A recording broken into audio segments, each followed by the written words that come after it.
prajurit TNI yang diduga terlibat dalam penyiraman air keras terhadap aktivis Andri Yunus didesak untuk diadili di peradilan umum, bukan peradilan militer.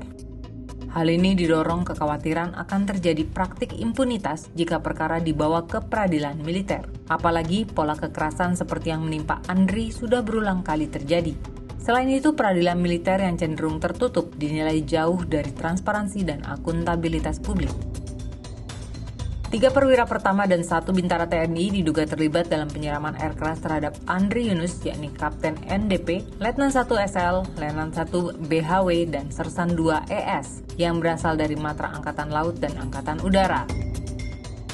Direktur Eksekutif Pusat Studi Hukum dan Kebijakan Indonesia Rizky Argama melalui keterangan tertulis pada Jumat 20 Maret 2026 menyatakan bahwa penentuan forum peradilan bagi anggota militer seharusnya didasarkan pada sifat tindak pidana yang dilakukan, bukan semata-mata pada status pelaku sebagai anggota militer aktif.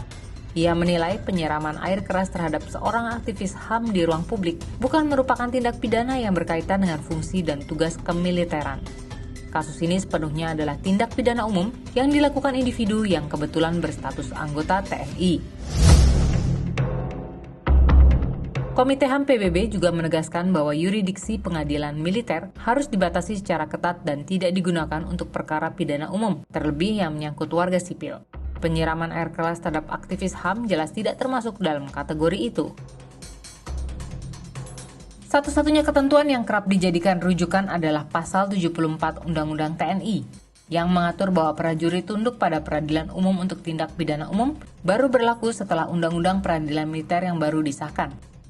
Sebelum itu, prajurit masih tunduk pada Undang-Undang Nomor 31 Tahun 1997 tentang Peradilan Militer. Kekhawatiran soal impunitas dalam peradilan militer menurut Rizky merupakan hal yang wajar mengingat pola yang berulang. Ketika institusi militer diberi kewenangan untuk menyelidiki, menangkap, menahan, memeriksa, hingga mengadili anggotanya sendiri, terdapat konflik kepentingan yang sulit dihindari. Transparansi dan akuntabilitas publik sebagai syarat minimal peradilan yang adil tidak tersedia dalam mekanisme peradilan militer yang tertutup. Dalam konteks kasus Andri Yunus, kekhawatiran ini semakin menguat karena serangan diduga terorganisir dan menyasar seorang pembela HAM yang aktif mengkritik remiliterisasi. Pertanyaan mengenai siapa yang memerintahkan serta motif di balik serangan itu berpotensi tidak terungkap apabila proses peradilan berada di bawah kendali institusi yang diduga terlibat. Karena itu, PSHK mendesak Presiden Prabowo Subianto untuk memastikan seluruh proses hukum perkara ini, termasuk penuntutan dan persidangan, diserahkan sepenuhnya kepada peradilan umum di bawah kekuasaan kehakiman yang merdeka. PSHK juga meminta Polri mempertahankan kewenangan penyidikannya serta menolak segala bentuk intervensi termasuk tidak menyerahkan proses penyidikan kepada institusi militer. Sesuai instruksi Presiden Prabowo yang disampaikan kepada publik, Polri diharapkan mampu mengungkap aktor intelektualis di balik dugaan rencana pembunuhan tersebut sekaligus menelusuri rantai komando secara menyeluruh.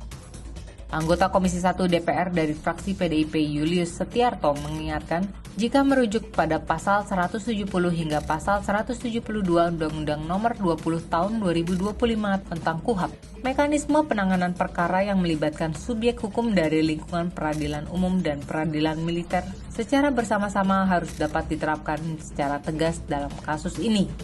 Mengingat titik berat kerugian dalam perkara ini berada pada ranah sipil, berdasarkan mekanisme KUHP 2025, kasus ini semestinya disidangkan di peradilan umum.